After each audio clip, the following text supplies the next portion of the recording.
Yo, yo, yo, what it do, man? This is your boy, North End Floyd, man. This is episode 136. You know what I'm saying? And I just want to tell everybody, man, I appreciate y'all for rocking out with your boy.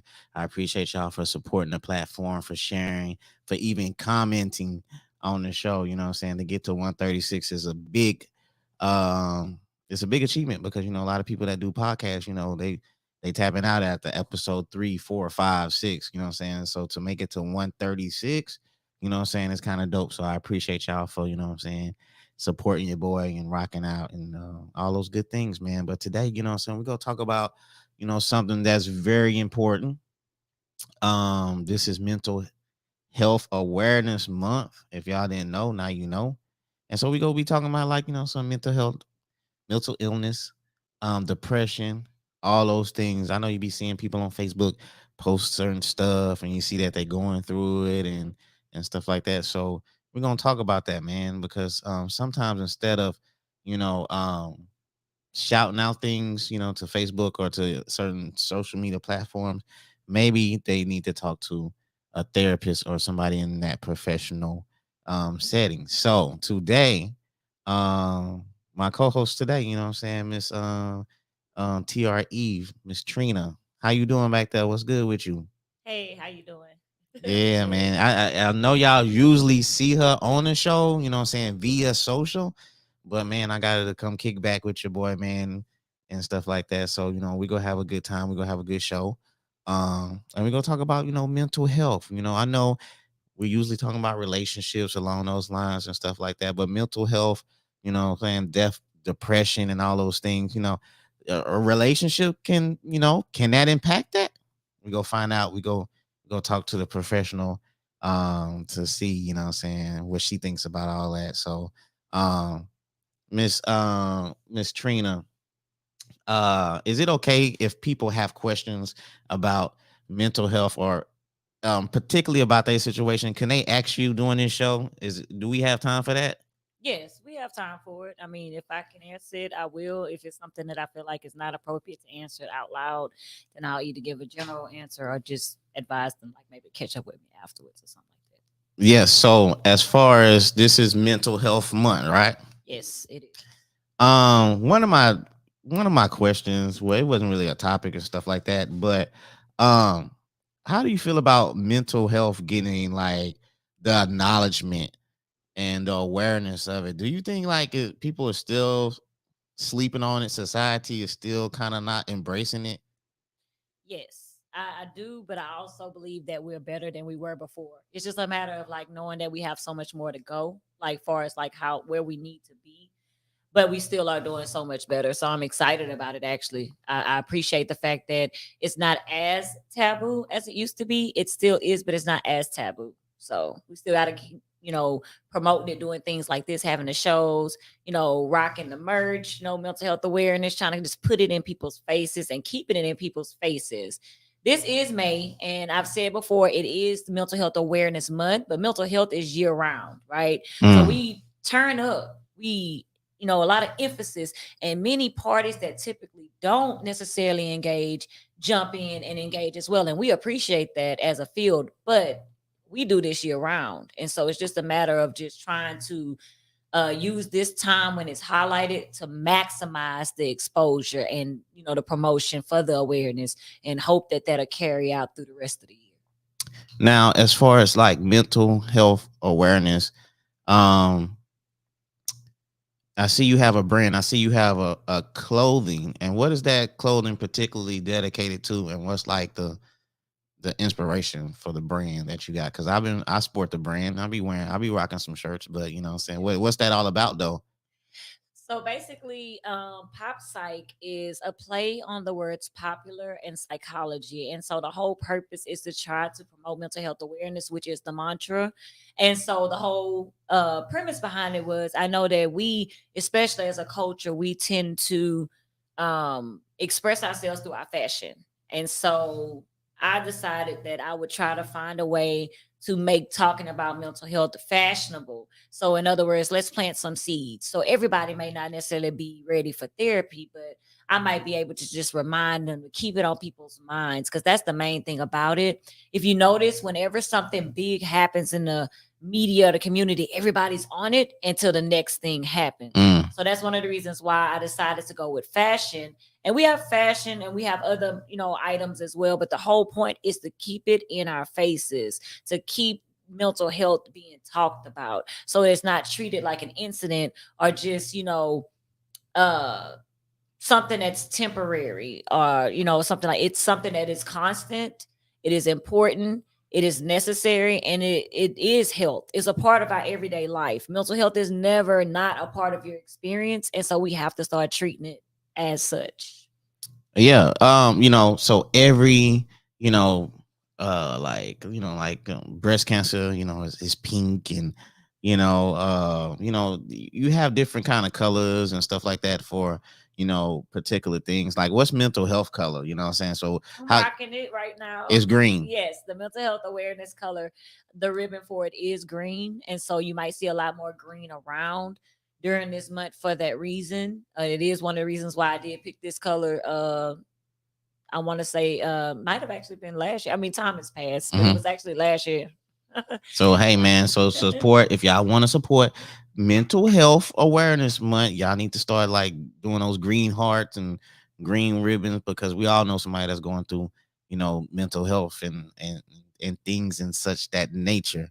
So I mean, because we see it all the time. What do you think about, what I'm saying, posts that you be seeing on Facebook from people?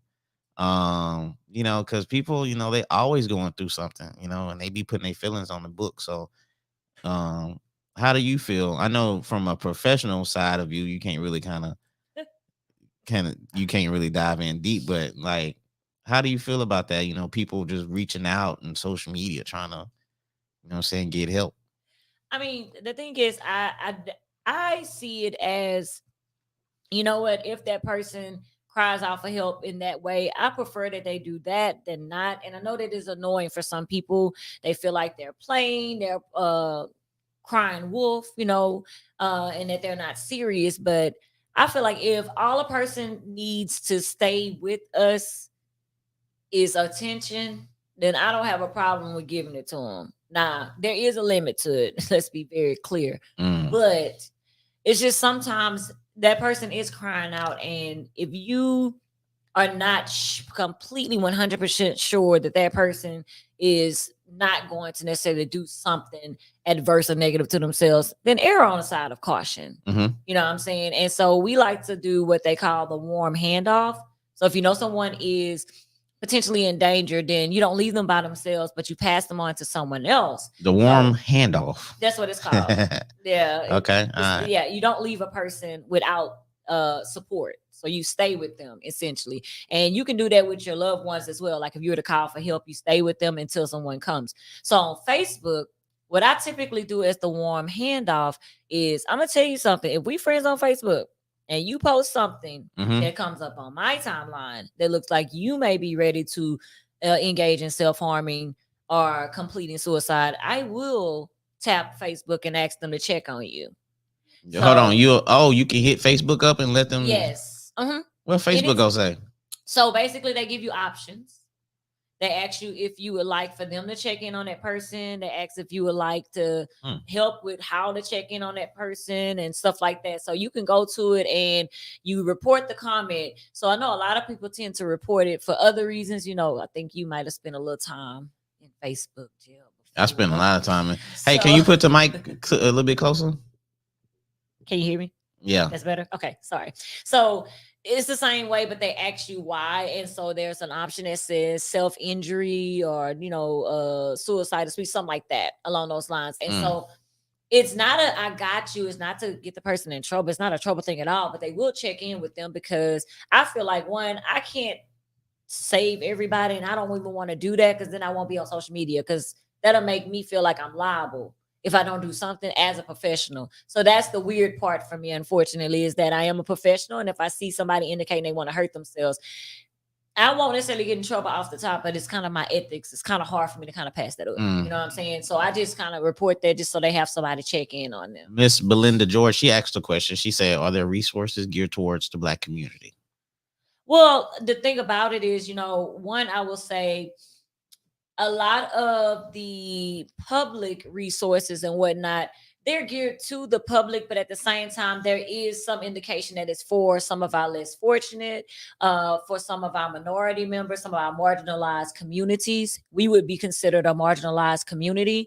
Another thing I refer people to, um and to be honest with you, I think that this could help males as well, so I don't want the name to be misleading, but there's a directory called Therapy for Black Girls. I was Mm. introduced to this through some professional cohorts that I met through a professional group on Facebook that I'm in called Clinicians of Color. So I was actually introduced to this directory, and it's basically a directory full of therapists with information that look like you. And so that's the thing. Hmm. And so that's why I became a part of it. So I see that a lot of people, a lot of minorities will go there and they'll let me know, hey, I found you on Therapy for Black Girls. And so it's a very comforting space for them. There is Psychology Today as well, which is another directory. Now, that one is more mainstream, very diverse, so it's not as tailored. However, you can use the filter to tailor it to what you're looking for. So, are you looking for a male or a female? Are you looking for Yeah. someone that's faith based, or Mm. someone who is more or less more mainstream? Are you looking for someone that conducts certain types of therapies? Like, for instance, myself, I am a cognitive behavior therapist, but I also do EMDR, which is a trauma therapy. So if you're looking for that, then you can have that indication there. And so it gives you a way to filter through, find out if they take your insurance. Do they have a sliding scale? So you can literally set up the filters on that one on Psychology Today, and I believe on Black Therapy for Black Girls too. So those are some resources. And then of course in the community, you guys, you have um Legacy, you have Spindletop, and then you have Tans. And I need you to understand that Tans is no longer Triangle AIDS Network. It is Triangle Area Network Services, if I'm not mistaken. That's the new acronym. So it is federally funded, and now they provide services to the public as well. And they do have a behavioral health unit that assists, that provides services. So I just passed by today's 7th Street, right there by the highway. Hmm. That's where it's located. So I know a lot of people. I talked to the CEO recently, and she said, a lot of people are still caught up in the acronym, thinking it's still Triangle AIDS Network, but it's not. So you can go there to get resources as well. Now, you said trauma therapy. Can you define what trauma therapy actually is? So the reason why there's a distinction is because when we do something and we coin it to be trauma therapy, is directly related to the trauma. And so there are two ways that you're impacted by trauma potentially. You either are experiencing direct symptoms that are basically like mimicking what has happened. And when I say that, I mean like uh nightmares, flashbacks, phobias that have developed and stuff like that. But sometimes trauma leaves residual symptoms that look like, and well, it's not like it looks like, it is anxiety, Mm. depression, PTSD, which can be a combination of both types of symptoms, the flashbacks and then the other symptoms that follow. So the thing is, we have to figure out what are the symptoms that we are going to focus on. So you can talk through a lot of things to gain understanding, to make sense of it, and to learn from it to apply. But I believe that everything can't necessarily be talked through. So some of the trauma therapy that we do addresses some of the physical experience that you have. Some trauma leaves a physical footprint within you. And so we actually address those things as well in some of the trauma therapy. Mm. How long is these therapy sessions you have? Well, if it's generally speaking, my intake sessions, which is the first session, is usually the longest. So it's about an hour solid because we are going over paperwork and stuff. And I still like to allow clients to have a time to talk in that first session because they still have something they want to say. So I try to leave space for that. But Okay. then following that, a therapeutic hour, it is average 55. So you may be looking from 45 to 57 range with an average of about 50, 55 Okay. minutes. Patricia says she didn't know the Facebook had that option as far as to alert somebody who are, the alert is for people that are threatening to kill themselves. Like what? That's what the alert is for. It's if you see like self like injury or harmful, whatever the case is, but there's one specifically that says self-injury or suicide speech or something like that. Okay. Yeah, Miss Belinda George, she said, thank you for responding. I suffer from depression. I can tell you it only takes 2 seconds to succumb to those thoughts if you're not getting any help. Depression is a sign of weakness. What do you feel about that? So this is the deal. And first and foremost, thank you for being brave enough and candid For enough to sure. share your experience. Miss Belinda George is a great person. She does a lot of good things in the community as far as kids and stuff like that. So shout out to her. And I appreciate the fact that we can say that because here it is. This lady is revered by many. I'm sure she does wonderful things in the community. And one would wonder, how is she dealing with depression? Because it happens. Mm-hmm. Depression is not going to be something that you always earn. Quite frankly, there are some people that are underachievers that are pretty happy. Robin Williams, the actor.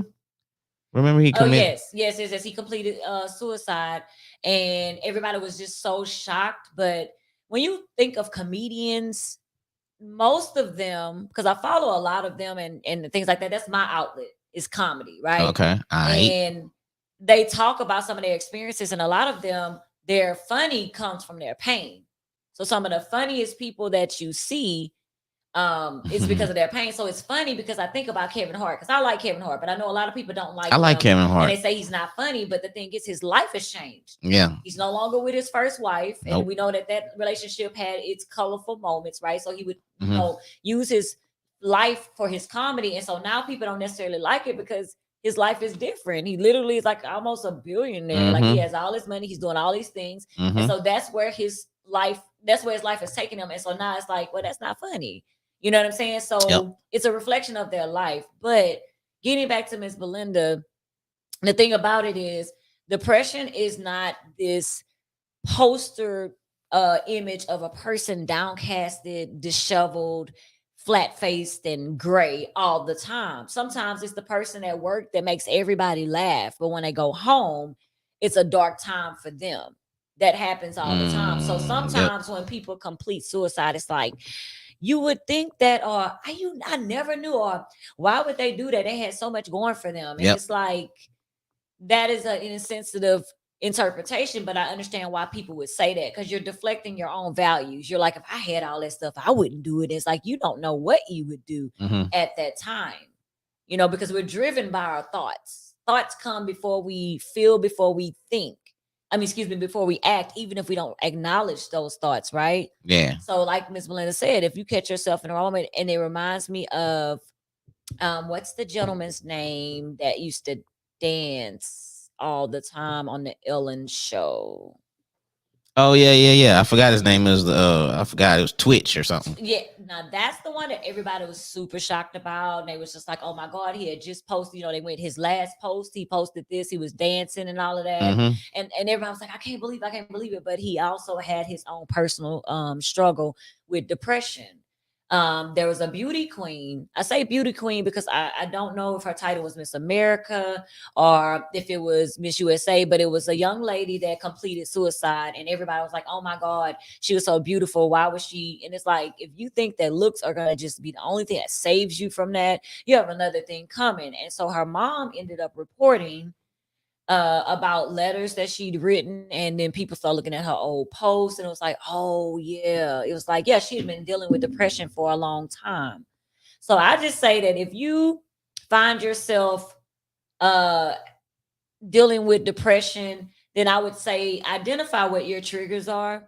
Identify the warning signs that you are potentially about to experience a depressive episode, and be more proactive if you can be at reaching out to someone and getting help before it sets in, because sometimes that's when it's too late. It's already here now. Yeah. Hey, Miss Belinda George, I'm sorry. The number is up. If you want to call in, it's 409-233-0017.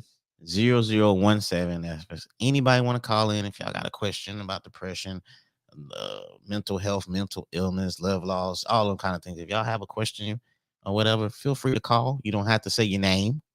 You don't have to say where you're from. You could just call in and chop it up and say how you feel. My bad. I should have said that at the beginning of the show. My apologies and stuff like that. But yeah, his name was Twitch. And yeah, it caught a lot of people off guard. For sure. Shout out to my boy, Just Bear With Me podcast, man. You know what I'm saying? He taps in every time, be honest with you. You know what I'm saying? Love the support, homie. I appreciate you. He was like, loving the episode. I have and still do. I have and still sometimes do deal with depression and stuff like that. I think everybody, man, it's more common for people to go through depression. You think? Well, I think that there's a difference. So I want to make sure we make the distinction very clear that depression is more than just being sad. Okay, yeah, Okay, yeah, yeah, yeah, it's for more sure. than just being sad. If you think about some of the common symptoms associated with depression, Yeah, what are those? well, sometimes okay, so it does have something to do with your mood, but remember, you might have someone that's all bubbly and bright and spry, and they actually are dealing with depression. Mm. So depression looks differently on each person. So one thing you want to pay attention to is if you start to lose interest in the things that once interested you. So things that you Hmm. once found pleasure in, all of a sudden you're no longer interested, or they don't, you're like enthused by them. And this is telltale signs for you to pick up on for your loved ones as well. If you start to notice that they are no longer interested in some of the things they used to be interested in, it does not mean automatically that that's the case, but it's a reason to check in. If you notice that a drastic change in your appetite, either way. So one of the biggest things is major personality changes. You have to be mindful that it's the changes that causes the concern, but it's just a matter of getting your attention. Just pay attention. Why are these changes happening? Right? Yeah, for sure. I was shaking my head because Belinda Joy said, "Do we have a certain time to call in?" You just call during the show. You know what I'm saying? That's all you do. Just call during the show. Sometimes people call me when like on off show hours. I mean, if you want to say if I said that correct. And one time somebody called and it was like, yeah, I had a question. And I was like, who is this? And they said this such a I say, I don't know who this is. And it's like, well, don't you have the show? I was like, yeah, but you know what I'm saying? I was like, oh man, you gotta call between the show hours, man. And there's like, oh my God, blah blah blah. But anyway, no, you don't you just call in during the show. Um and you're good from there. But Patricia, she was like, it's difficult to know what to do for others when you don't know what resources are available. Talking about it definitely helps. I think that's is that pretty common as far as people don't know what resources to, tap into for like if their friends are suffering through depression? Or is it that simple to just easily just go somewhere or Google or something and type in therapist or certain things? I mean, Well, we don't want to use the word simple because I don't want to yeah, insult or I'm minimize not trying to anybody in insult any way. anybody, but Because the thing is, it's both. There are some people that are more aware. Unknown caller. oh, my bad. We got a caller. Let me see. Hello, do we To have a caller? accept, press 1. Oh, To my send a bad. Hold on. voicemail, press 2. Do we have a caller? Hi, it's Belinda George. How are Miss you? Belinda, how are you doing? Hello, how you doing? I'm good. I'm so glad that you all are doing this. I am totally invested. Man, we talked before, but we never I mean, we talked like inbox, but we never talked like, like my first time kind of hearing your voice. So Yeah, I don't. I type and I have the Louisiana twang, so people are always shocked when they hear me talk. yeah, so what's up? What you called in? What you got? So I had to call in because she mentioned Robin Williams Mm-hmm. right after. So the day that I was my first day ever attempting like suicide, because you get to a point, and I always tell people in the Black community, we're infamous for saying, girl or boy, you need to pray. Mm. And at that point, you pray and you feel like you've disappointed God because you prayed and you're just not, whatever you've done, you're not warranted His grace and mercy. So that is like, and I know that sounds weird because we say it all the time, but you're in such a dark place that you've done that and you don't have nothing else. So when people tell you that, you feel like, well, I might as well get away from here, But Mm-hmm. I was calling. I really wanted to tell y'all because everybody sees how Melvin and I are in a relationship. I didn't even know I was depressed. Like she said, I wasn't eating. Um, taking baths whenever I would get the energy to do it. So the day I decided to do it was a Thursday, and Melvin always cuts the grass on Thursday. Okay. And I had already researched how many pills to take and how long it would take me to die. And I knew by the time we would get in the house, I would be dead. And Wow. so for the first time ever, he cut off the lawnmower and he came in the house. And I was laying in the bed looking out the window and I was crying. And he walked in and he didn't realize that I had the pills in my hand. And he walked in and Robin Williams was on the TV and he said it was breaking news like the minute he walked in. And they announced that he had killed himself. And my husband said, "That's so selfish." And I said, "He only needed 2 seconds." And he turned around and he looked at me and he said, "What are you talking about?" And I showed him the pills. And I said, "Had you been 2 seconds less, you would have walked in here and never knew I took those pills." And so when you mentioned that name, it was like I had to call in because that's my testimony. And you can't tell a suicidal person that they'll come out of it because they don't see it. All you can do that entire time is support them. And if you've been through it, just tell it. So I tell the story every chance I get because I don't want somebody to succumb to those 2 seconds because it's literally 2 seconds. And she can tell you in the back that most people that kill themselves, especially shoot themselves in the head or the chin, the bullet is never directly where it went. It's always an inch or two away because at that point they change their mind, but it's too late. Yeah. So I just had to call in and say that. Man, I appreciate you calling in, and also I'm very grateful for the things that you be doing as far as doing for the kids and all that, and I hope you inspire a lot of people because I used to watch you on Facebook, reading to the kids, and I used to like, man, that's so dope. We need more people like you. So I thank you for calling in Oh, but and thank and, you. and sharing your story. For sure. I Well, appreciate thank it you. as well. Thank y'all so much for doing this. All right, no problem. So Okay. it's interesting that Miss Belinda, again, very grateful that she was willing to actually share that because Yeah, everyone for sure. is not really willing to do so. A lot of times, unfortunately, because of how taboo mental health is, we are also ashamed. But when it comes to certain physical ailments, it's fine. But when it comes to depression, I gotta hide it or I feel too forced to prove it Hmm. to you because I'm not showing a physical wound that's oozing. I'm not showing anything that is so overt that I can prove it to humans. And we're like, we need to see it. And so that becomes an issue because sometimes, unfortunately, it's like challenge accepted. And it doesn't mean that I'm trying to prove to you this for the purpose of just proving a point. No, it's just a matter of this is what I'm dealing with. I also think it's important to point out, like Miss Belinda said, let me tell you something. My dad is a full-fledged minister with a church. Hmm. Okay. So I am not far removed from my beliefs. I still hold very closely to my beliefs. I just don't push my beliefs on everyone. And Yeah. one of the Okay. things that really irritates me about people that are in my spiritual community is Uh-oh. to pray about it because it's like I need an and or something. So I'll say this without getting too spiritual religious. Uh-oh. Prayer and faith are both action words to me. So I'm going to pray about it. I may manifest it. I believe it, but I act on it too. And part of acting on it is that understanding that sometimes your prayers, your manifestations, or whatever the case is, it's answered. In fact, most of the time it's going to be answered in physical form because that's the form that we have. So you may pray for it in a spiritual form, but then your answer is the doctor that you go to visit, Mm.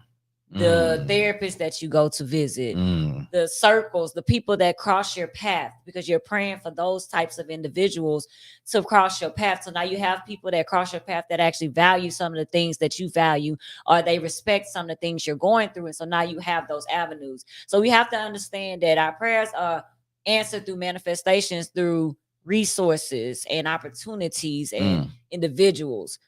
And I want to say, please understand that one, you're doing them a grave disservice by just saying you need to just pray about it because Yeah. you're not only minimizing their experience, but you also are potentially pushing them further away from their spirituality because it's not serving them in that way at that time because they're not able to receive it. So think about how much of a slap in the face that is for that person.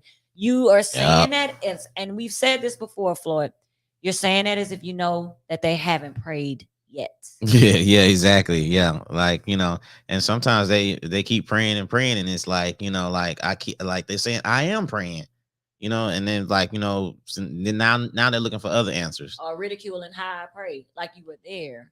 Yeah, exactly. Um, Now as far as like the depression, is it very common that people use drugs and alcohol to kind of cope with the depression? So I'll answer this in two parts, only because I wanted to make sure that we pointed out some of the things that to look for with depression. So, and then I'll talk to you about how that might lead to actually coping in an unhealthy way. Mm-hmm. So, as I said before, a little interest or pleasure in doing things. You may feel down, depressed, or hopeless. So, if you're losing your hope, chances are, you may be experiencing some depression. So, just monitor that. Trouble falling and staying asleep. You all right? Yeah, I cut myself earlier. My bad. Mhm. Sometimes, unfortunately, a lot of us don't necessarily get the quality of sleep that we need to get. And we have to Who? understand that sleep is so Oh much my more God. than just laying still, looking looking sleep.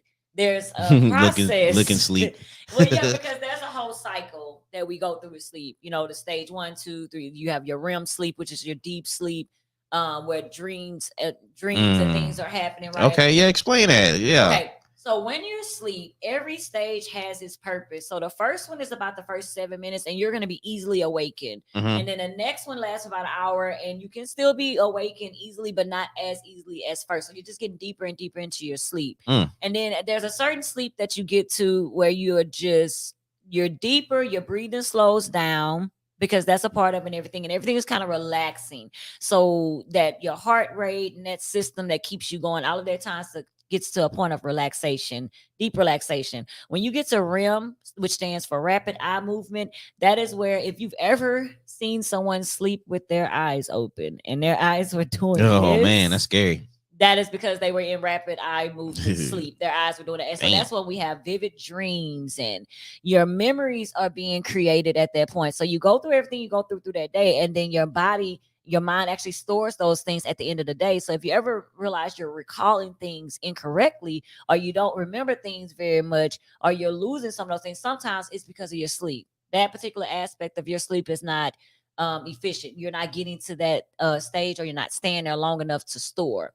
Okay. Now, that's the sleep aspect. But if you have interruptions in your sleep to where you can't stay asleep, and a big thing is you're noticing a big change. I used to be able to sleep fine, and now all of a sudden, then you may want to pay attention to that. Or if you're sleeping too much, see, Oh that's the man. change. So Yeah. it just depends. So that's why it's so important to pay attention to yourself. That self-awareness is going to help you in so many different things, because I know what my sleep is typically like, and it's different. I can't compare that to someone else's. Yeah. The lack of energy and feeling tired, that is a big part of it. So sometimes they honestly just don't have the energy to do anything. Like she was saying about the showering. Mm-hmm. Sometimes when you are depressed, baths do not matter, showers do not matter, because you don't even have the energy to do anything. And sometimes you honestly just forget. Time is passing, you lose sense of time. And before you know it, you're just off. So fun fact, it is true that Alaska, many of the residents do experience high levels of depression, one of the highest I heard levels, about that. because the fact that they have such long extended periods of darkness. I heard about Seattle too. It's up there in the same area. Some people attribute Seattle's to the mugginess and the Mm-hmm. raininess, Yep. but it's about it's a biological rhythm that we have, so our bodies respond to the rise of the sun, the setting of the sun, the dark and the light. And so in Alaska, because it's extended for so long, it interrupts that. So they actually have something called light therapy out there, where you're able to go to certain locations to actually experience the exposure to the light. So it helps with Okay. that. Damn, that's wild. Poor appetite, overeating, or just considerable weight changes. Feeling bad about yourself, having a lot of guilt, focusing on failure, difficulty concentrating on things or making decisions, moving or speaking slowly to the point where other people notice it. Very restless, or thoughts, honestly, of just wanting to be dead, or feeling like you're better off dead. So those are some of the symptoms. Now, the way that unhealthy coping strategies show up is if you're trying to treat them and you end up treating them with something that works, but it's unhealthy. Now, the one example I give is I remember a while back in like Montana area, there was a millionaire, so or whatever guy that actually purchased billboards and he started posting pictures of individuals before meth and then after, and they ended up Oh, titling it Faces of Meth because it yeah. was such an issue in those rural mountainous areas, right? Hmm. Yet there's someone right now today that hit meth for the first time. Right now, We see what it does to people. The same thing with the crack epidemic. I used to think that when we got older, crack was gonna disappear because our generation seen what crack did to, you know, our elders and stuff. And I was like, nobody's gonna be smoking crack when That we was your get hope, right? that. But the Yeah. problem is people are still hurting. People are still looking for a way out. People are still looking for something to numb them. And so, unfortunately, one of the reasons why people tend to turn to drugs is because it works until it doesn't. Now, the problem with unhealthy coping strategies is they give you that short term relief, but they end up providing you with negative long term consequences. Mm-hmm. Whereas healthy coping strategies may not give you that immediate payoff, but they're worth it because the results are more long lasting and they're more positive. Okay. And so people reach out to whatever is accessible to them, first of all. And that's why it's so important to not only, stay abreast to what's available in your community. I'll be honest with you, we have a lot of resources in this community, some that I am becoming more aware of as I get out there more. You just have to be willing to find them and stay plugged into your city. You're here. Mm-hmm. They have so many different events. Sometimes just engaging in social activities is very therapeutic. Laughter is therapeutic. Definitely. Endorphins are natural chemicals that are produced when we laugh. Yep. And so that's why it feels good to laugh, and laughter is therapeutic. You know what I'm saying? So it's just a matter of finding the resources that are available and also taking some time to get to know yourself. Stop treating yourself as a second thought just because it's you and going on autopilot, not realizing that you're tearing yourself up. And next thing you know, you look up and you don't even recognize yourself. And that is what I hear people tell me. They look in the mirror and don't even know who they looking at. Yeah. It's possible. You know Yeah. what I'm saying? So you just I gotta take mean, I care of talk about yourself. self love all the time on the show, Mhm. as far as self love and how you gotta, take care of yourself and you gotta make yourself happy. But what does And that mean? Like, if you ask the people in the audience, like, to just drop their definitions of self love, mm, it just be interesting to see what they come up with. yeah, You know what I mean? I mean, you gotta understand yourself to, to understand what what makes you happy and stuff like that. So, But I'm going to love myself even in my confusion. I mean, You know what I'm I think it saying? helps deal with certain things. Like, I mean, if you're depressed and stuff like that, and you like sports, then go to an Astro game.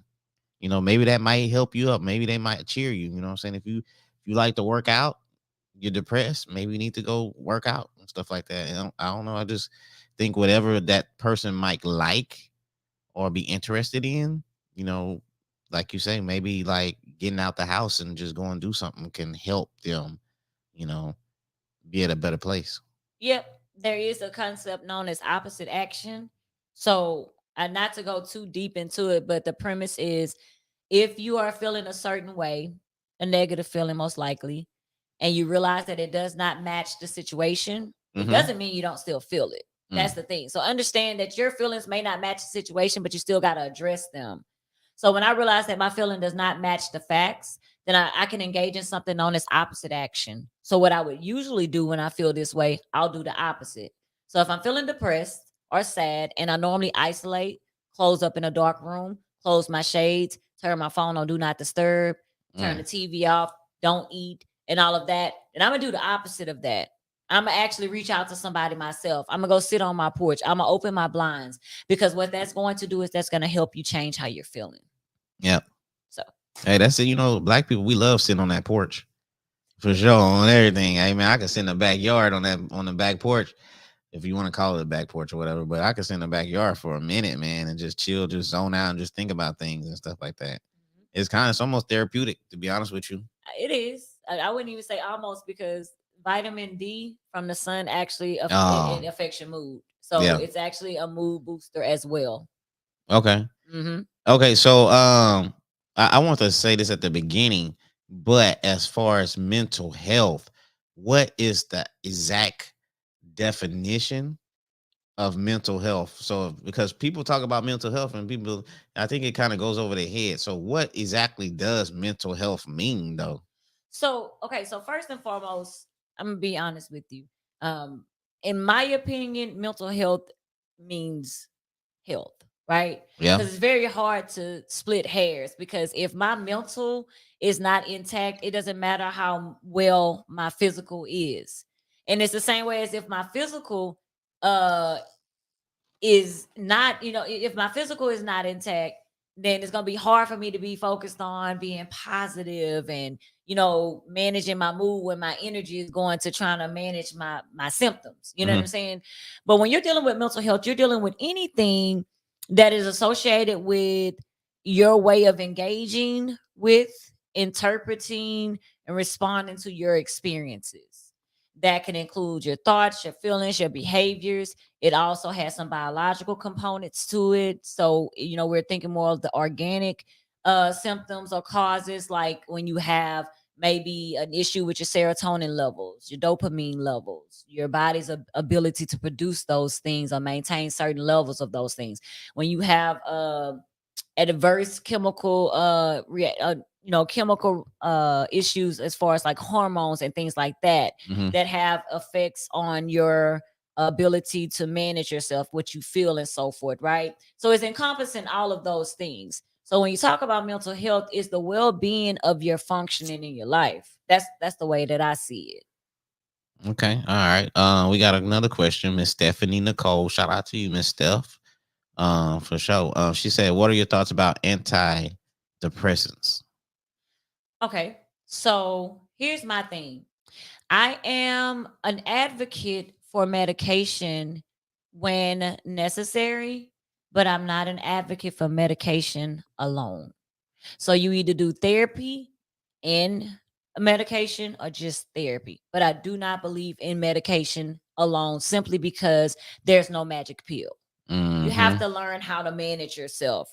Medication is not to fix it, it is to bring you to baseline so that you can function. So, in other words, if I am living my life, whether I have a diagnosis or not, it does not mean I'm not going to experience adversity.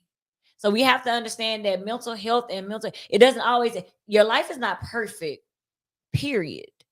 But just because you experience mental illness or mental symptoms, it's not like a punishment or anything like that. You know what I mean? And I think sometimes people take it as a punitive thing, and that's not what it is. So the thing about it is, when I'm dealing with my levels being off, that's not necessarily something that I chose. It's not like a fault thing. It is, my levels are off and I would like to function better in my life. Mm-hmm. So I don't care what other people say. And I'm surely not going to over judge myself about it, because I want my levels to be where they need to be so that I can live the life I want to live. And if an antidepressant is going to help me do that, then that's exactly what I'm going to do, because I don't see anybody hiding their high blood pressure medication, not as much. No. I don't see anybody pointing to any of our friends and loved ones and community members that are experiencing the horrible disease known as cancer. Mm. Nobody's saying, "Oh, look at them with that." You know what I mean? But the minute I have something that's going on with me that mentally, then all of a sudden it's taboo. So I am an advocate for psychotropic medication when used appropriately, when it's being monitored, and when you're also doing something else to assist yourself with the symptoms that you have. Yeah, she said she does both of them. So as far as like I guess the therapy and the medication and stuff Yeah. like that. And So I'm sorry, I can't see the yeah, yeah, it's a comments and little, stuff. it's So a it's a little, little it's a different. It's little not. different.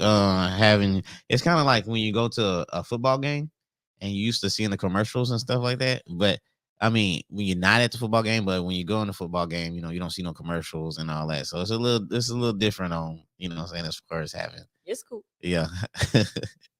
She said I've been in therapy for a few years now and just started Zoloft. Zoloft. Okay. Okay. She said after the birth of my last baby.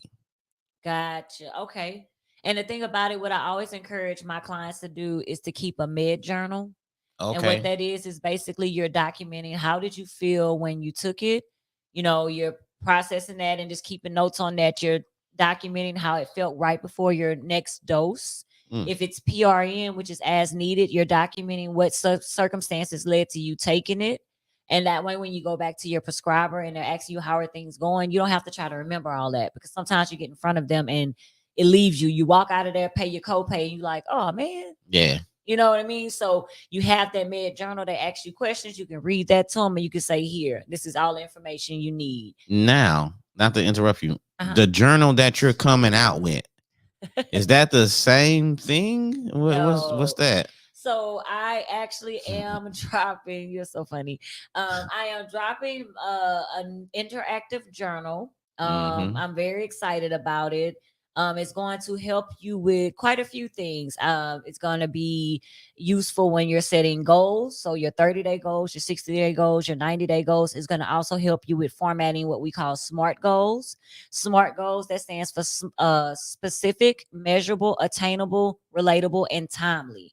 So Okay. you're going to make sure you have Fire. it all spelled out and that it's easy to track. So you're going to say who, what, when, where, why is going to do this, when. Is this relatable? Do I care about this right now? And how long am I going to track this? And so that's going to be in there. You're going to have opportunity to learn how to create your own personal affirmations. Mm. And then I'm also going to teach you how to take your situations and break them down based on thoughts, emotions, and actions. So it's called My Tea. Okay. And reflect on it and learn from it. So I'm really excited about it. When it's coming out? It will be launching within the next 2 weeks. All Actually, right, it'll so be hot 2 off the weeks. press. Yeah. 2 weeks, y'all. Look forward to that. Yeah. Yeah. She said I never thought about a journal. She said thank you. That's a great idea. Absolutely, no problem. Yeah, for sure. I never heard that too. A med journal. Mhm.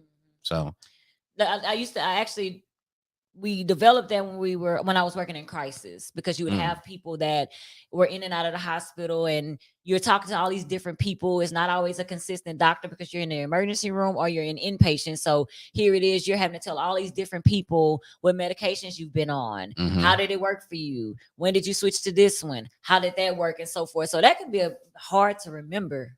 You know what I'm saying? So you just keep a log for yourself. So you don't have to try to remember all that stuff. Yeah, for sure. Miss Belinda George, she said, yes, journals are life changing. It shows growth and lack of thereof. Yeah, for sure. So Yes, hey for man, sure. if y'all don't know about it, get that journal, write down, med journals and stuff like that. That's pretty dope. Absolutely.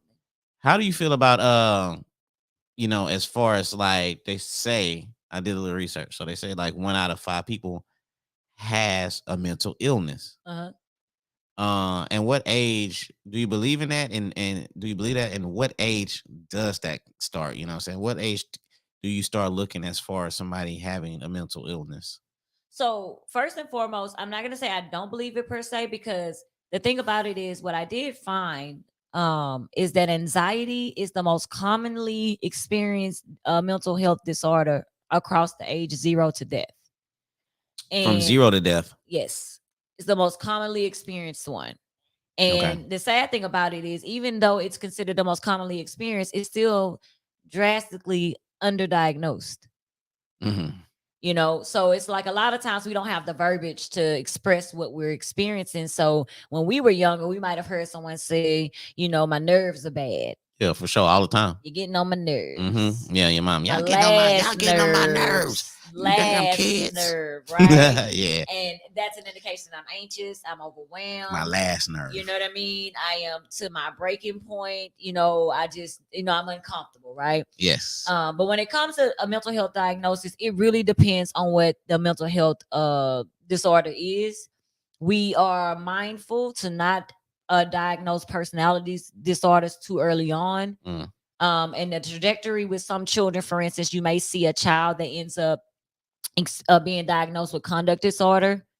Then that may actually transition into ODD, which is oppositional defiant disorder, in their tweens or whatnot. And then when they get to adulthood, that typically, if those behaviors are still prevalent, then it transitions a lot of times into what is the true definition of antisocial personality disorder. So I know a lot of people will say, "Man, I'm antisocial." Please stop Yeah, saying I used to that. say that all the Stop. time. Yeah, I I ain't gonna lie. know, but antisocial does not mean I don't like to talk to people. You guys are calling yourselves an introvert. Oh, Antisocial, this damn. personality disorder. Almost every single person in prison has been diagnosed with antisocial personality disorder because it is an indication that you cannot conform to societal rules, or you are outside of the norm. You do not conform to the rules, not just laws, but also the rules of engagement with other people. So you have a grave uh what is that called? Well, you just don't really show any consideration, Okay. is what it's indicated. Like when we're talking about antisocial. So if you think of what social means, anti, so you're against all of that. You don't engage with others in society in the appropriate way. And that's part of the law breaking. And so that's why they say that. And I mean, I'm gonna be honest with you. If somebody murders someone and it's not in self-defense, I'm gonna go ahead and say they antisocial. So when people be like, I'm antisocial, I don't talk to nobody, that's the wrong meaning of it. Well, yeah, but people say it all the time. The honest to God truth is, if you really want to know, the word is asocial, which Whoa. means not social. A in front of a word, it just means not. So I'm asocial. asocial. Yes. So no, they need to say I'm asocial, not Yeah. antisocial. Yeah, I'm asocial, not asocial, but I'm asocial. That That's means gonna against. confuse them. Well, yeah, which is why we're only talking about it because it came up. But in normal conversation, I wouldn't be discussing this unless I was talking to my people. But that's the true definition of it. You know what I'm saying? So, and the only reason why I brought it up is because that is where we go. So, if you notice, CD is diagnosed in our younger population, and CD. then conduct disorder. Okay. And then the oppositional defiant disorder. So, like I say, that's like the tweens in that range, somewhere in there. But and moving on up until adulthood. And if you still are exhibiting some of those personality characteristics, then again, that's when we'll go to antisocial. We do not diagnose bipolar disorder at an early age, which is way more than mood swings. It has way more to do than with mood swings. Mood swings only minimize the experience, right? Mm-hmm. But you are dealing with children that are still developing. So some of the experience that we have with our kids and some of the difficulty is due to the developmental stage. So that's the issue that we had in our community. When I say our community in the mental health field years ago, you can't diagnose someone too early because then after the fact you're treating them for something that's not there, and it may have very well just been something that was in within that particular developmental stage. So that means if you have a child that is jumping all over the place but they're like 3 Mm-hmm. versus a 17-year-old doing it, Mm-hmm. it's probably going to be considered more or less of a symptom or something to consider if they're 17 than if they're 3. Okay. Bedwetting as a young baby, Mm-hmm. maybe. But if you're still bedwetting later on, then there may be some implications there. As far as what, like 15, 16, 17-year-olds or something? At the age where it's deemed appropriate to be able to manage yourself better than what you're doing. Okay. So this sometimes indicates that something else is going on. Yeah, for sure. Okay. Well, that makes sense and stuff. So it really just depends on age when it comes to certain things. okay, so let's get into this. You know what I'm saying? Like I told people at the beginning of the show, most of the time we talk about relationships. So let's say, as far as like a love loss, what can that be categorized as? Like depression? Well, I mean, the thing is, our response to things is not going to always be something that falls within a diagnosis. So if I end up losing a love, like as in like a love in through a breakup or Mm-hmm. something like that, of a relationship ends for whatever reason, it is within the norm to feel sadness. That is your response to it. That is your body and your mind conceptualizing what's happening, and this is how it's affecting me. Your feelings literally tell you what's happening. How is this affecting me? What is going on? And that's a natural thing. So it's like it becomes problematic when it starts to interfere with your ability to engage in activities of daily living. You will hear that it referred to as ADLs. Okay. So when it starts interfering with whatever your ADL. particular activities for daily living are, so if you work and now you're starting to have to call out of work, or you're not able to engage at work like you typically would, and it's directly related to that, that's when the concerns come up. right? Mhm. If you start to notice that, again, it goes back to what we said, the big changes. You may give yourself some time, however, to heal because it is a loss. We must understand that when you are talking about a loss, realize that grief is related to more than just the loss of a person to death. Mm. It could be loss of a person to a breakup. It could be the loss of a job. It could be the loss of a home. It could be the loss of an idea, and you will grieve it. So, grief, by definition, is the intense emotional response to a perceived or actual loss of something or someone important to you. So, whether you think you lost it or you actually lost it, and whether it's an inanimate object or a person, and whether it's lost to circumstance or to actual death, it's still potentially something that will be grieved. Gotcha. And so you just have to make sure you monitor yourself accordingly. And I would say do the same thing that I said before. You don't like how you're feeling. Maybe you have some feelings that don't necessarily match it. I'm hurting, but I don't want to continue feeling this way. I'm going to do the things that I know that are on my list that help me to feel better. I encourage everyone to have a list. So you already know I'm finna go to my list. I'm finna pick some things to do to manage myself appropriately so that I can feel better. So everyone, I encourage you to think of those things that make you happy. um if I can, I'll just go real briefly into one of the methods. Is called self-soothing, and Okay. you self-soothe through your senses. So you do things that are associated with seeing, hearing, smelling, tasting, um or touching, that help you to feel better or help to dull those negative feelings. So for instance, seeing, you might actually go, and if you're into sunsets, you might go sit on the back patio or the back thing and watch the sunset. I You know what I'm love I love saying? some sunsets. Right. And so then somebody who, maybe they have a music playlist or a certain music that they love, or they actually go into listening to meditative music or whatever. When it comes to smells, I tell people all the time, get your favorite candle, get your favorite smelling Oh sanitizer. man. When you sanitize your hands, you're cleaning your hands. They don't have to know that you're self-soothing right now, because that's the fragrance that soothes you. When my clients come in my office, they love the smell of my office because I diffuse mahogany teak wood in my waiting room. Oh man, I got some mahogany teak wood, man. Very I calming. kill That's that my con. jam. That's my Man, hey. jam. And then I diffuse eucalyptus and lavender blends in the actual counseling room. Mm. Lavender is calming. Eucalyptus is a natural air purifier. It's a beautiful thing. So it's like you have to make sure that you find things for yourself. Small candies can help with calming you. Peppermints can help with headaches. It can also help with boosting your mood. You know what I'm saying? And feeling. Weighted blankets, certain textures, the sun on your skin, whatever the case. So you got to have those things already figured out for yourself. And whenever the case comes where you need to self-soothe, pick from that list. Do something that's going to help you to feel better. Okay, that's dope. Hey, you know what? Looking at your shirt right now, where can people get this shirt if they're like out of town, out of state? Okay. They like, man, that shirt, got the pop psych, I'm feeling the shirt. So how can they get the shirt if they wanted the shirt? So there are a couple of ways, because I have shipped out of the state. So excited about that. Okay. So basically you could do one of a few things. You can either inbox me at TR Eve on Facebook. You can Mm-hmm. go to the business page on Facebook at the Rose Center BMT. Will get you to the Rose Center. And you Mm-hmm. can also use that same handle to access the business page on Instagram.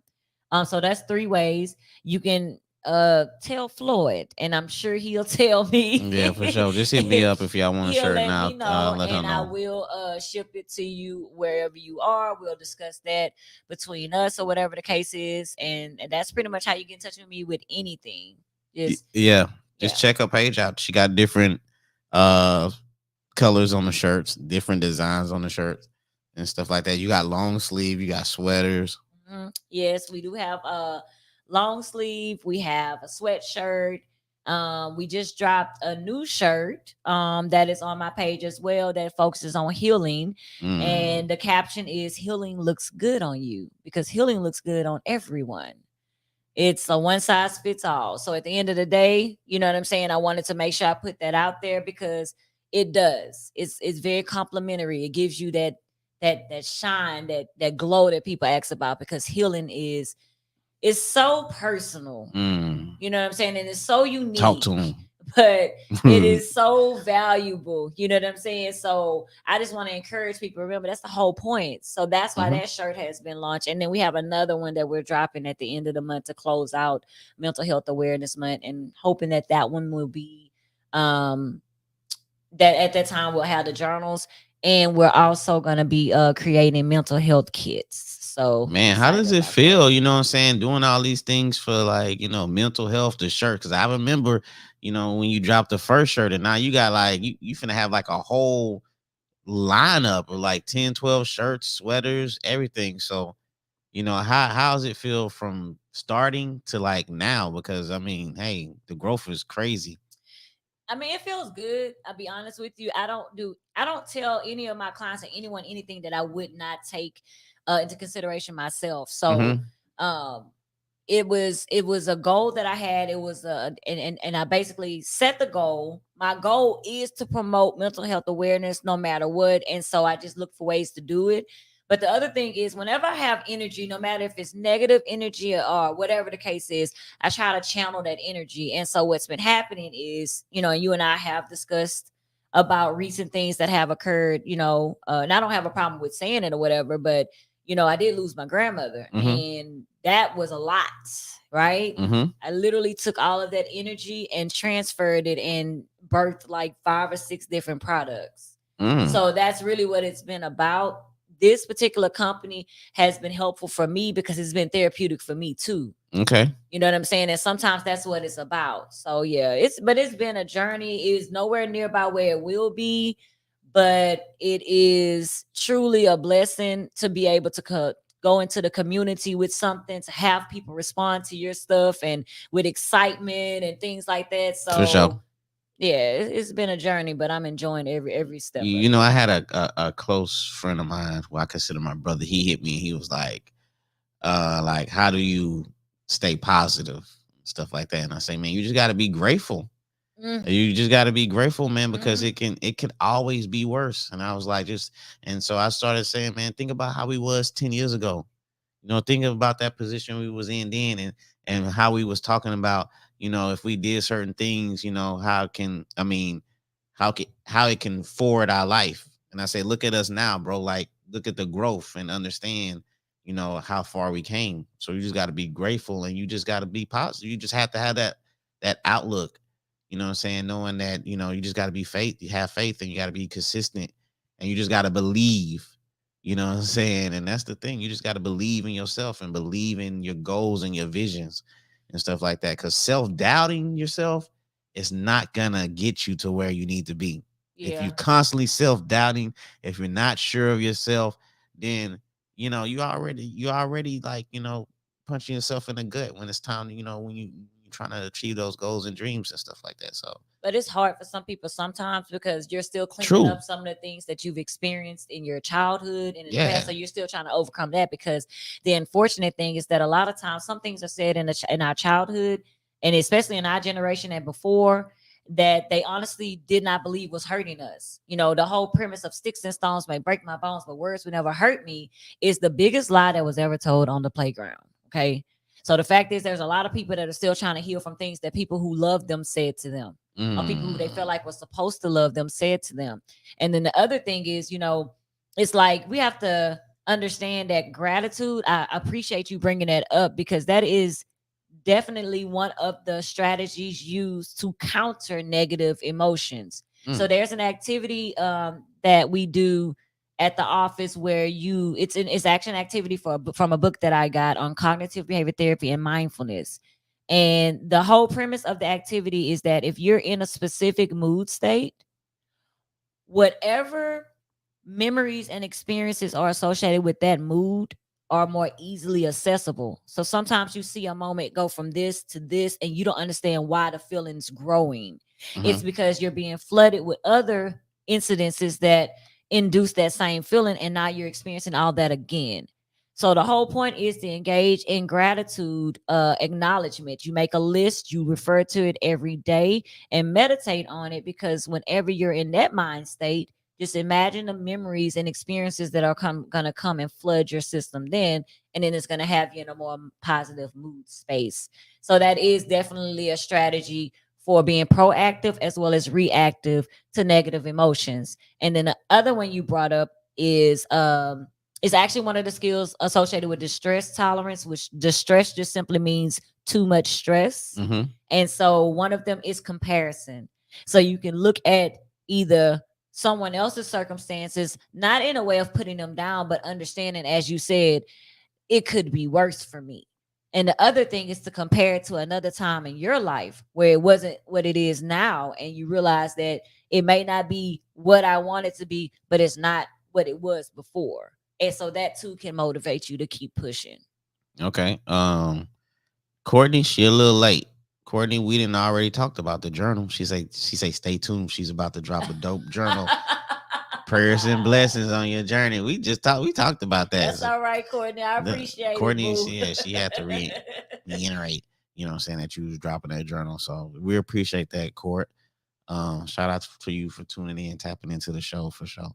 But we definitely looking forward for that journal that's gonna be dropping in a few weeks. She's like, hey, I'm just putting out the she know. I appreciate you. Know I appreciate you, boo. I didn't know you and Courtney was that tight like that. Okay, first of all, classmate, class of 2000, what? And then secondly, baby, she is the mastermind by all these pretty colors. Oh, for real? Seeing, okay, yes. Oh, damn. Yeah, Courtney, she do be doing her thing on the hair and stuff yes. like that. So Sure. y'all need y'all hair done, man. Hit up Courtney, man. Yeah, buddy, hit her up. Yep, she do walk-ins and everything. Call her first. Though. She do walk-ins, so just walk on in there and get your hair done. I didn't say that, Courtney. Look, she said yes. Come through, color. Yeah, for sure. I thought for some reason Courtney graduated from Central. I did. What is wrong with you? I am a jag. Well, I thought you was Ozan. Don't do that. I have friends that went to Ozan. I don't want them to feel some type Whatchamacallit of went to way. Ozan. So I'm just gonna turn What's her around and name? say no. Sarita. What's your friend? Your best friend? Who? Sam. What's her last name?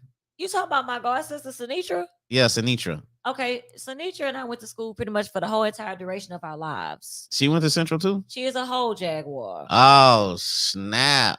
Man, my Used bad. to twirl and everything. We have uniforms. What is happening? Okay, I don't know. For some reason, I thought y'all was, I don't know, South End or something, Power Tree or something. Yeah, like we were South End.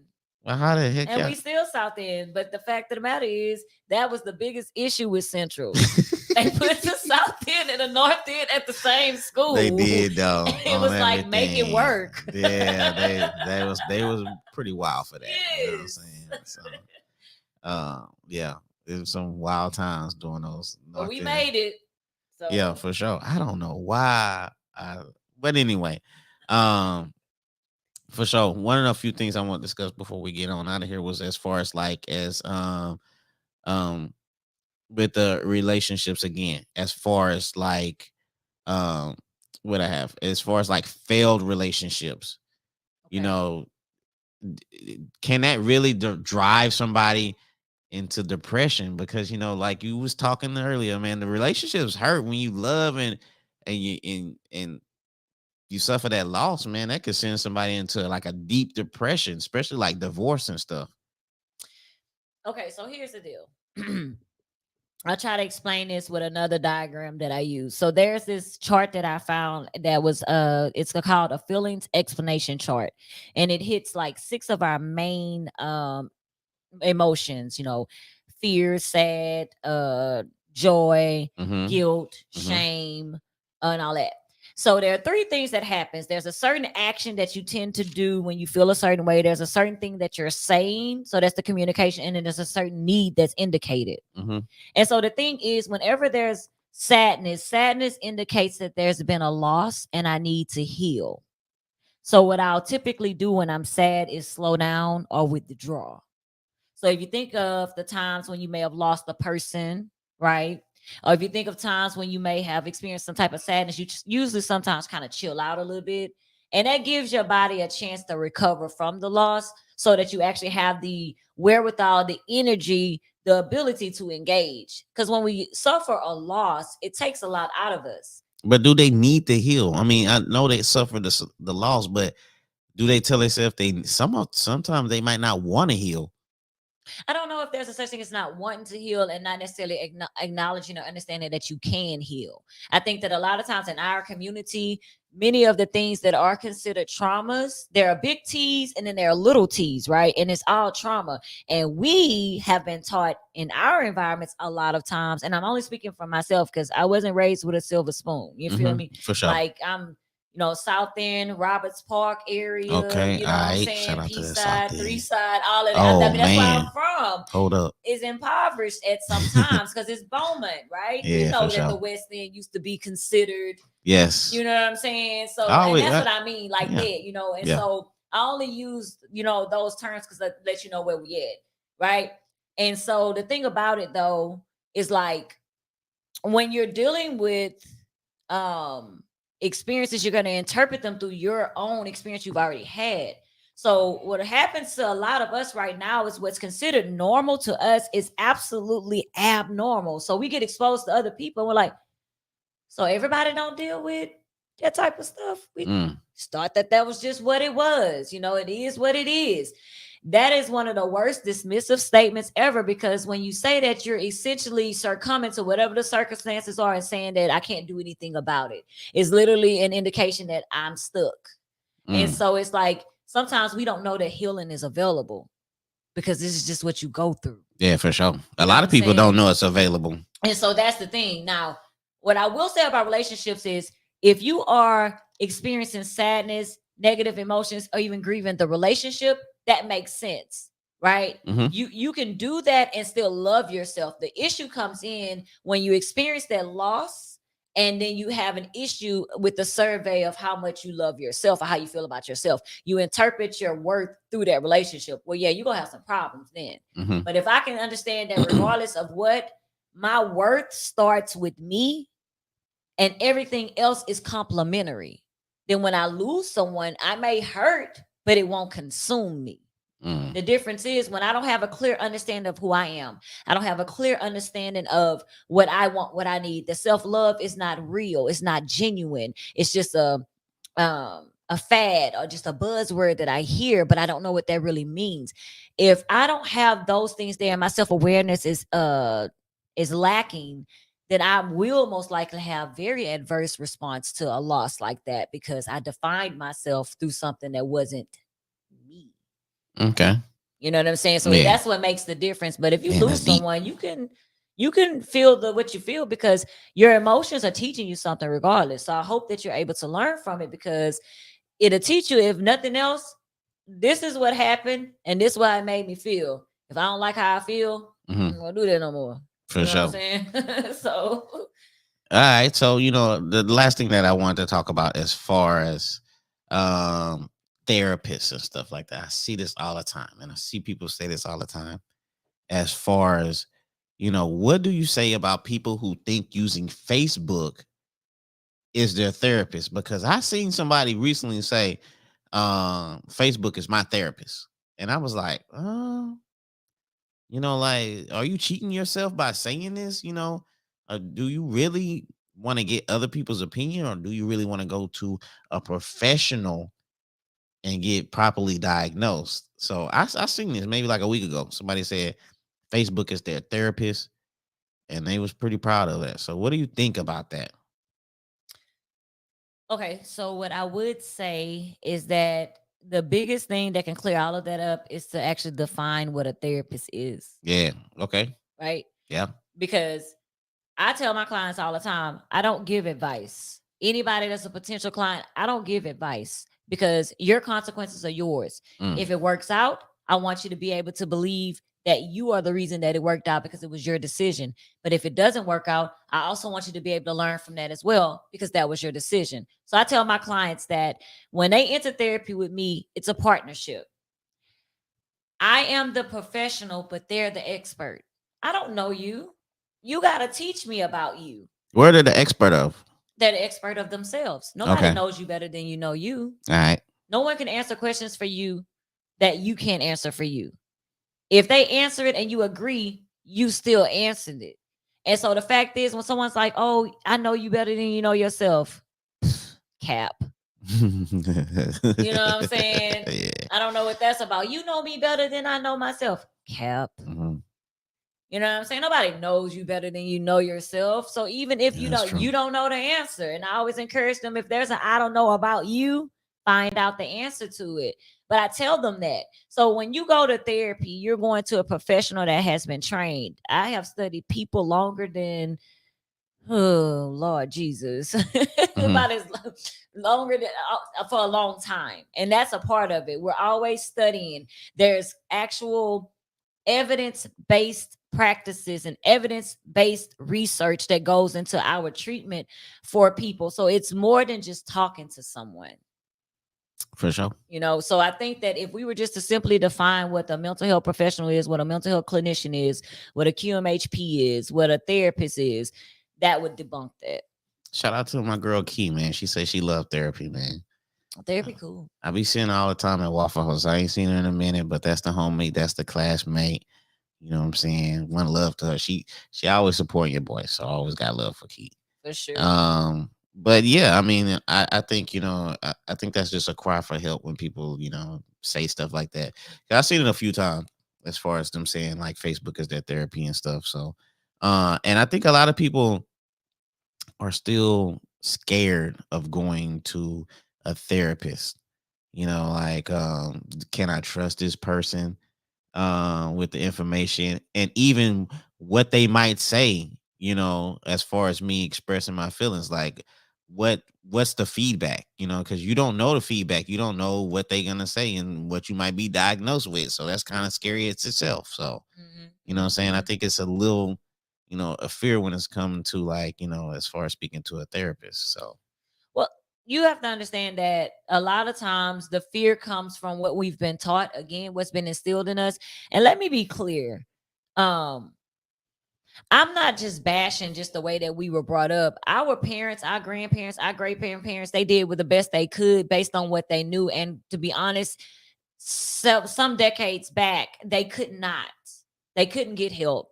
They couldn't reach out to anyone. And they darn sure couldn't tell them what was going on in true. their house Yep. without being, basically crucified for it. Mm-hmm. But unfortunately, others saw that vulnerability in us and they used it against us. So the don't talk thing started protecting predators. It started protecting people that are abusers. It started protecting and it started protecting some of the trauma that we experience. And that's the issue. So when you tell somebody to go talk to a stranger and tell them their business, that's not always going to be welcomed. I've had people whose parents and family have accosted them like, "What you doing?" Mm-hmm. When they found out they was in therapy, like literally offended. They were offended that this person was in therapy. You know what I'm saying? So it's really a matter of a threat. Anytime we see a threat, we triggered, we go respond. Mm-hmm. And so it's like that battle that person is going through on, should I talk to them? I mean, I know I was told, you don't tell them. And I'll be honest with you, sometimes unfortunately the older people have had bad experiences with other people of other cultures. So they're like, you don't tell them anything. Yeah, for sure. You know what I'm saying? And so once you get past that and realize that we have to understand, and that's why mindfulness is important. Acknowledge who you are today. You are no longer that little girl, that little boy, without the ability to make decisions for yourself. So you can sit there and let those old concepts and whatever guide you and stay in the space that you're in, or realize that served us then, and now this is a new day, so now I need to do what serves me now. You know what I'm saying? And so unfortunately, because of what you're describing, some people don't show up until they feel like they have nowhere else to go. Sometimes they don't get help until they have hit what we call sometimes rock bottom. Some people don't come to therapy until they unfortunately end up in like inpatient, and I say unfortunate, but fortunately, because they get stabilized and then they realize, okay, that literally interrupted my life. Like I literally had to miss work for this. I literally had to get somebody to watch my kids because I was in here because, or whatever. And so it's like, okay, I need to do something. So, sometimes adversity does bring people in, but at the end of the day, I'm gonna be honest, I fear more of living an unhappy life than I do fear talking to somebody about what's going on. And we are bound by law. By the way, I always tell my clients, if I say I'm not gonna tell your business, I mean it. Yep. We are bound by law not to tell. There are some exceptions to that rule. Your therapist will tell you what that is, but ultimately, ventilation is beneficial. Okay. Getting it out sometimes does help, but making sense of it as well helps also. So you don't have to keep on venting about something. You can actually just stop experiencing it. If you fear therapy or you just feel like you just want to try it out, but you're not sure if you want to adhere to the financial obligation, if you have insurance, check with your insurance company, check with your HR department for your EAP benefits, employee assistance program. Every employee assistance program I've ever heard of has some behavioral health component to it. Okay. Some of them approve 3 and some as high as 6 sessions a year. That'll give you enough time to try it out and see how you feel about it. 3 sessions, that's enough? 3 to 6. Just to get your feet wet and see how you feel about it. Yeah, for sure. No doubt. And you may decide afterwards, I would like to continue this. Or you might be like, nah, I'm good on it. Yeah. You know what I'm saying? So just, try it out. But ultimately, please do your research, y'all. Look into it for yourself. Don't let somebody else tell you what their experience was and let that dictate what you do. True that. You know what I'm saying? Yes. So yeah, that's it. So if people want to reach out to you again before we end the show, how? Because people was like, yeah, man, she's speaking that gospel. So if people want to hit you, because you do virtual appointments also, right? Yes. Yes, I do. So how can they hit you again? After I will tag you. I will tag you into post, but just in case. Okay. So again, any of the social media pages at the Rose Center BMT. The TikTok is being developed right now, so be looking out for that. For sure. I am going to be holding what I call tea time. So that'll be coming up with more details when the journal drops. No doubt. And that'll be a time to actually teach you how to use the journal and get the fullest benefit from it. And then ultimately just candid conversations. And then fingers crossed when the podcast drops, we'll be discussing more just to put information out there, have real people talk about real things associated with it to make people more comfortable with just the whole topic of mental health, right? So as long as you follow on the social medias, I post everything there.